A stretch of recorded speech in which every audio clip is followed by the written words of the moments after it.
हर बड़े रहस्य की शुरुआत एक छोटी सी दीवार से होती है, एक छोटी सी तरकीब से होती है।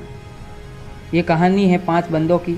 5 बंदे जो एक साथ ही पढ़ते थे, एक साथ ही खाते थे, बाहर गए, विदेश में गए थे। पांचों ने अपने आप से वादा किया था कि पांचों की सिलेक्ट हो पाएगा, पांचों ही जॉब करके आएंगे। लेकिन जब वो जॉब इंटरव्यू के लिए गए, उनमें से 3 बंदे सेलेक्ट हो पाए, 2 सेलेक्ट नहीं हो पाए। पता नहीं क्या कारण था, लेकिन 2 सेलेक्ट नहीं हो पाए थे। तो अब क्या करें? उन्होंने सोचा कि भाई वो तो सेलेक्ट हो गए, अब हम क्या करें? अब हम घर जाएंगे तो भी बत्ते मिलेंगे, डांट मिलेगी कि भाई आपने इतनी सोच के गए, आप सिलेक्ट नहीं हो पाए, क्या कारण था, ये वो ये पूछेंगे। तो उन्होंने सोचा अब क्या करें। तो वो दोनों क्या सोचने लगे कि भाई हम छोटा सा काम ले लेते हैं। तो उसने कहा कि भाई इतनी बड़ी पढ़ाई करके छोटा सा काम ले ले कि वो अच्छी बात नहीं है भाई। तो उन्होंने कहा कि भाई कोई बात नहीं, कोई बात नहीं, हम इतनी बड़ी पढ़ाई कर चुके हैं, छोटे से काम से वो शुरुआत करते हैं, देखते हैं क्या पता आने वाले समय में हमारा समय अच्छा जाए। उन्होंने ये नहीं सोचा कि हम गलत करें, कुछ और भी करें। उन्होंने अपना काम जारी रखा। वो 3 आदमी जो एक महीने में 50,000 रुपये जॉब कनेक्ट हो गया था उनका, जब वो जॉब में लग गए थे तो एक महीने में उन्हें 50,000 की तनख्वाह मिलने लगी। वो आदमी जो अभी सिलेक्ट नहीं हो पाए थे, वो अपनी शुरुआत कर रहे थे एक छोटे से काम से, यानी उन्होंने पढ़ाना शुरू कर दिया। और भी उनके पास धंधा नहीं था, क्योंकि ऑप्शन नहीं था, और ऑप्शन नहीं था, इसलिए वो क्या कर रहे थे, पढ़ाना शुरू कर दिया।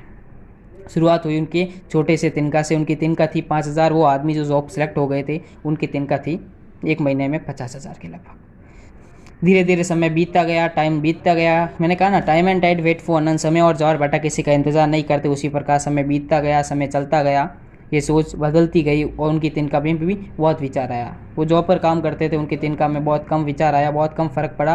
लेकिन जो वो आदमी छोटी सी चीज़, यानी छोटी सी 60,000 की तनख्वाह पे थी, उनमें आज आने वाले समय में उनकी तनख्वाह एक महीने में 60,000 हो गई। क्या ये कारण था कि वो जैसे जैसे पढ़ाते गए, उनका नॉलेज बढ़ता गया, पढ़ाने में नॉलेज बढ़ता गया, वैसे वैसे वैसे वैसे वो बड़े बड़े इंस्टीट्यूट में पढ़ाने लगे। आने वाले समय में वो कई प्रकार के एक लेक्चरार बन गए, जिससे उनकी अगर जगह से ऑफर आने लगे कि भाई हमारी आप स्कूल में आके आप पढ़ाइए, आप बहुत अच्छा पढ़ाते हैं। वो होता है ना एक टीचर जिसकी मान्यता के ऊपर बच्चे पढ़ते हैं कि वो टीचर आएंगे तो हम पढ़ेंगे, नहीं तो नहीं पढ़ेंगे, वो टीचर आएगा तो हम पढ़ेंगे वरना नहीं पढ़ेंगे। तो उनके अनुसार भी उनसे उनकी मान्यता बढ़ने लगी। तो वो 3 बंदे जो उस हिसाब से काम कर रहे थे, उनकी तनख्वाह थी 50,000, जिनकी जॉब लगी हुई थी। वो बंदे जिनकी जॉब नहीं लगी थी, उनकी एक महीने की तनख्वाह थी 1,00,000 रुपये। इसी प्रकार हम कह सकते हैं, यानी मैं कह सकता हूँ कि एक बड़ा मुकाम या बड़ी जो रहस्य होता है, उस रहस्य के पीछे एक छोटी सी चीज़ की हाथ होता है। यानी कोई भी आदमी जो आज सक्सेस हुआ है, वो छोटी सी बात के ऊपर हुआ।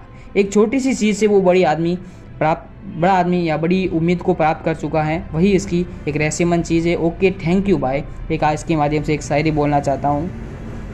ये शायरी है कि भाई जब आप गिर जाते हो तो आपको उठाने के लिए कोई नहीं आता। ज़िंदगी की बात है कि जब आप दुख में गिर जाते हो तो कोई नहीं आपका साथ देता। ये रिलेशन वाले हो, घर वाले हो, XYZ कोई भी हो, जब आप गिर जाते हो तो आपको उठाने में कोई साथ नहीं देता है। उसी प्रकार जब आप उछलने जग जाते हो, जब भी उठ भी जाते हो, अमीर हो जाते हो, बड़े बन जाते हो, या कोई एक बड़ा मुकाम हासिल कर लेते हो, उस समय आपके पास आते हैं अपने परिवार वाले। क्यों आते हैं? वो भी आपको गिराने के लिए कि भाई ये कब गिरे, यही बात सोचते हैं। तो अपने को एक ही मुकाम रखना है कि भाई छोटी सी चीज़ से बड़ी चीज़, चाहे लोग भी कुछ भी रहे, ये दुनिया कुछ भी कहते रहे, आने वाले कुछ भी कहते रहे, मैं खुद कुछ भी कहता रहा, मुझे कुछ करना है, उसी के हिसाब से मुकाम चलाए। Okay, thank you.